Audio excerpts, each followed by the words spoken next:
Dear students, আজ আমি তোমাদের 35 পেজের 9 থেকে 13 পর্যন্ত অঙ্কগুলো সমাধান করে দেখাবো। তোমরা যদি ক্লাসটি শুরু থেকে শেষ পর্যন্ত মন দিয়ে দেখো তাহলে আশা করি এই অঙ্কগুলোতে তোমাদের আর কোনো সমস্যা থাকবে না। 9 অঙ্কগুলো কি আছে? ফাঁকা ঘরে গ্রেটার দ্যান, সমান সমান অথবা লেস দ্যান বসাই, মানে এই চিহ্নগুলো বসাতে হবে। প্রথম অঙ্কটা কি আছে? 5.0, তারপরে কি আছে 0.5, তাই না? তো দেখো বন্ধুরা, দশমিকের পরে যদি কোনো শূন্য থাকে তার তো কোনো দাম নেই, তার মানে 5.0 মানে 5, বুঝলে? আর 0.5 মানে কি বলো তো? 0.5 মানে হচ্ছে 10/5 ভাগ। ঠিক আছে, এটা 5/5 ভাগ, এটা 10/10 ভাগ, মানে 5-এর মধ্যে 5। ঠিক আছে, তো এই সংখ্যাটা বড়, এই সংখ্যাটা ছোট, তাহলে এই চিহ্নটা বসাবো। এই চিহ্নটা কিভাবে বসাবে? মাথাটা সবসময় ছোটোর দিকে রাখবে, কেমন? তারপর বি নম্বরটা কি আছে? 72.1, তারপর 72.10। তো দেখো বন্ধুরা, এক্ষেত্রে কিন্তু অনেকে ভুল করে। দেখো, দশমিকের পরে যদি কোনো সংখ্যা থাকে, দেখো দশমিকের পরে যদি কোনো সংখ্যা থাকে, তারপরে কতগুলো জিরো থাকে থাক, তাদের কোনো দাম নেই, বুঝলে? তাতে কিন্তু সংখ্যাটার মান বাড়ে না, সংখ্যাটার মান যা থাকে সেটাই থাকে, বুঝলে? তো দশমিকের পরে যদি কোনো সংখ্যা থাকে, তারপরে যদি জিরো থাকে, তার কোনো দাম নেই। তাহলে এখানে লক্ষ্য করো, দশমিকের পরে 1 আছে, 1-এর পরে 0 আছে, এই জিরোর কোনো দাম নেই, তার মানে এটা আর এটা কিন্তু সমান, তাই এখানে কি বসাবো? সমান সমান। তারপরে সি নম্বরটা কি আছে?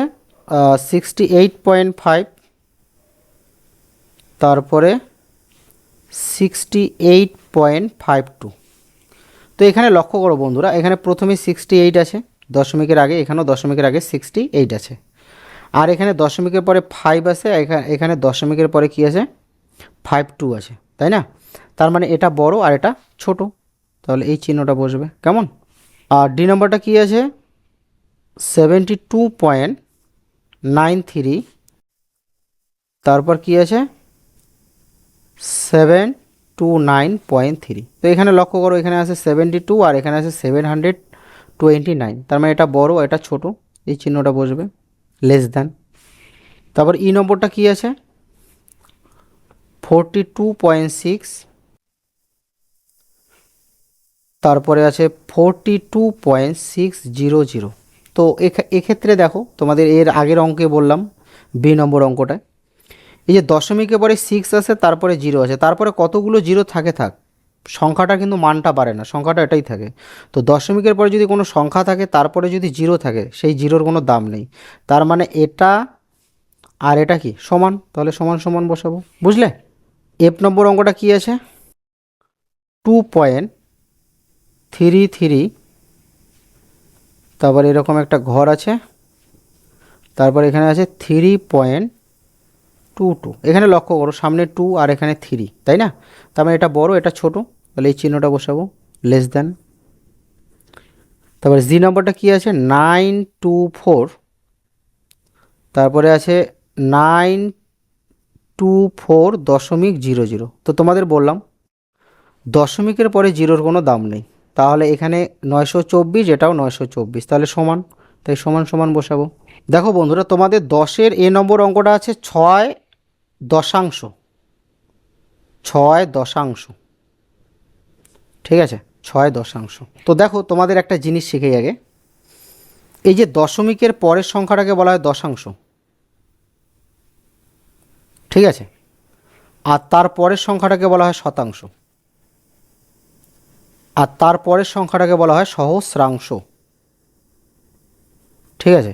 আর দশমিকের আগের সংখ্যা তো তোমরা জানো, এতে একক, দশক, শতক, হাজার, অযুত, লক্ষ, নিযুত, কোটি, তোমরা তো জানো এগুলো, তাই না? তো দেখো এখানে কি আছে? 6 দশাংশ, তার মানে এই দশাংশের ঘরে কি বসবে? 6, আর তার সামনে দশমিক থাকবে, আর এককের ঘরে কিছু নেই, আমি 0 বসাতে পারি, বুঝলে? তারপরে অঙ্কটা কি আছে? 9 শতাংশ, তার মানে দেখো 9 শতাংশ মানে কি? এই শতাংশের ঘরে 9 থাকবে, আর দশাংশের ঘর 0, তারপর দশমিক, এককের ঘরে কিছু নেই, 0।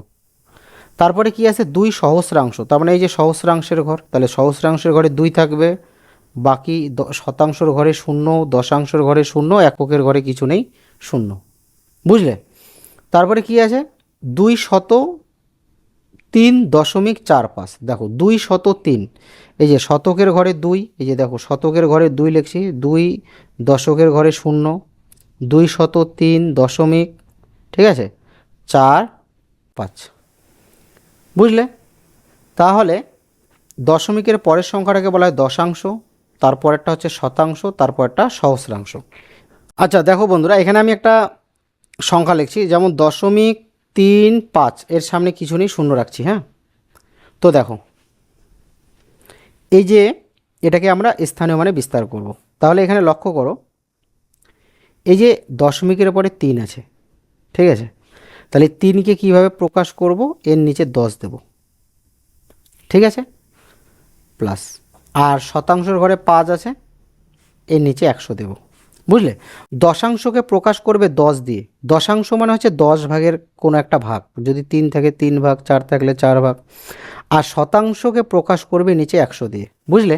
যেমন আরেকটা সংখ্যা লিখছি, যেমন ধরে নাও 25.75, আর এখানে 2 লিখছি।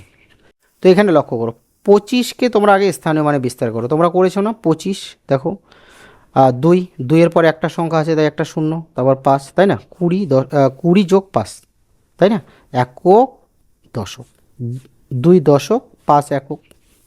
তো এখানে লক্ষ্য করো, 25কে কী লিখবো, 20 যোগ 5, স্থানীয় মানে বিস্তার করছি। স্থানীয় মানে বিস্তার করতে হলে যোগ করে করে লিখতে হয়। এবার 7 কার ঘরে আছে, দশাংশ, এই যে দশমিকের পরে একটা দশাংশ, তাহলে এর নিচে কী লিখবো, 10। তারপরে 5 কার ঘরে আছে, শতাংশ, তাহলে শতাংশ যদি থাকে তাহলে নিচে কত লিখবো, 100। তারপরে দেখো 2 কার ঘরে আছে, 2 আছে তোমার সহস্রাংশের ঘরে, তাহলে উপরে 2, নিচে 1000। বুঝলে? তাহলে সহস্রাংশের সংখ্যাটাকে কিভাবে প্রকাশ করবে, 1000 দিয়ে, আর শতাংশের সংখ্যাটাকে প্রকাশ করবে 100 দিয়ে, আর দশাংশের সংখ্যাটা প্রকাশ করবে 10 দিয়ে। কেমন? চলো এবার আমরা অঙ্কগুলো করে নিই। তাহলে 6 দশাংশ তোমরা জানো, দেখো দশমিকের পরে দশাংশ, দশমিকের পরে দশাংশ, তারপরে শতাংশ, তারপর সহস্রাংশ, তাই না? তো কী আছে, 6 দশাংশ, তার মানে দশমিকের ঠিক পরে বসবে 6 দশাংশ, আর এর সামনে কিছু নেই, একটা তুমি জিরো বসায় দিতে পারো। বুঝলে? তারপরে বি নম্বরটা কী আছে, বি নম্বরটা আছে 9 শতাংশ। তো দেখো বন্ধুরা, শতাংশ দশমিকের পরে কয় ঘর, 1 ঘর পরে, তাই না? তাহলে শতাংশ, তাহলে দশমিক, দশাংশর ঘরে কিছু নেই, 0, আর শতাংশের ঘরে কি লিখব, 9, তাহলে কি হয়ে গেল, 9 শতাংশ, আর এর সামনে কিছু নেই, 0 দিতে পারি। বুঝলে? তারপর সি নম্বরটা কি আছে, সি নম্বরটা আছে 203.45, এই যে 203.45। তোমাদের সি নম্বরটা কিন্তু এটা ডি নম্বরটা, ঠিক আছে, ডি নম্বরটা কি আছে, ডি নম্বরটা আছে 203.45, এই যে 203.45, আর তোমাদের সি নম্বরটা হচ্ছে 2 সহস্রাংশ। তো দেখো বন্ধুরা, দশমিকের পরের সংখ্যাটা দশাংশ, তার পরেরটা শতাংশ, তার পরেরটা সহস্রাংশ, তাই না বন্ধুরা? তাহলে এখানে কি আছে, 2 সহস্রাংশ, তাহলে সহস্রাংশের ঘরে 2 হবে, শতাংশের ঘরে কিছু নেই, 0, দশাংশের ঘরে কিছু নেই, 0, দশমিক, দশমিকের সামনে কিছু নেই, 0 দিতে পারি, এটাকে লিখতে পারি 0.002। বুঝলে? তারপর ই নম্বরটা কি আছে, ই নম্বরটা আছে 4002 একক। আচ্ছা, 4002, এই যে 2 একক, এই যে একক, দশক, শতক, হাজার, 4000, আর 2 একক, 4002 একক, 5 সহস্রাংশ, 5 সহস্রাংশ, তাহলে দশমিক, সহস্রাংশ, দশাংশ, শতাংশ, এগুলো দশমিকের পরের সংখ্যা, তাই না? কি আছে, 5 সহস্রাংশ। তাহলে লক্ষ্য করো, দশাংশের ঘরে কিছু নেই, 0, আর শতাংশের ঘরে কিছু নেই, 0 বসালাম, আর সহস্রাংশের ঘরে কি বসাবো, 5, 5 সহস্রাংশ। বুঝলে? এফ নম্বরটা কি আছে, 629.005, দেখো 629.005। তারপরে জি নম্বরটা কি আছে, জি নম্বরটা আছে 2 যোগ উপরে 3, নিচে 10, মানে 3 দশাংশ। তা কিভাবে লিখব, 2.3 দশাংশ। বুঝলে? তারপরে এইচ নম্বরটা কি আছে, এইচ নম্বরটা আছে 10 যোগ 7, মানে স্থানীয় মানে বিস্তার করে দেওয়া আছে, এগুলোকে দশমিক সংখ্যায় লিখতে হবে, উপরে 8 আর নিচে 1000। তো এখানে লক্ষ্য করো বন্ধুরা, 10 আর 7 যোগ করলে 17।